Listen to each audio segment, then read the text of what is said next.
ito ay rated SPG. Striktong patnubay at gabay ng magulang ang kailangan. Maaaring may masiselang tema, lengguwahe, karahasan, sexual, horror o droga na hindi angkop sa mga bata.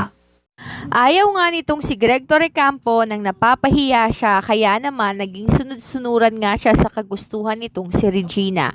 At kahit wala na nga siyang nararamdamang pagmamahal kay Regina, ay inisip niya pa rin na kailangan niya itong pakisamahan dahil nga ayaw niya na nasisira ang apelyido ng mga Torrecampo. Kaya naman, tinuloy nga nila ang kanilang renewal of vows at marami nga silang inimbitahang mga kaibigan. Subalit ang hindi inaasahan ni Regina ay hindi nga pupunta o walang gana itong si Marge na pumunta sa kanilang seremonya. Subalit nang makita nga nitong si Marge ang video ng kababuyan nitong si Paulo at ng kanyang kirida na si Thea, ay nagmadali nga siyang pumunta sa kasal upang sabihin sa lahat kung paano siya niloko ng anak ni Regina at nitong si Greg Torrecampo.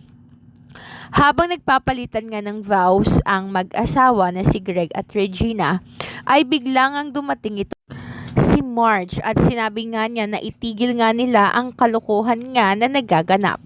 Nagtaka noon itong si Regina at nagulat siya sa ginawa nitong si Marge. Pag-uwi nga sa bahay ng mga Torrecampo ay tinanong niya nga si Marge kung anong problema nito sa buhay at bakit kinailangan niyang ipahiya o pangalandakan sa lahat ng mga tao ang kanyang problema.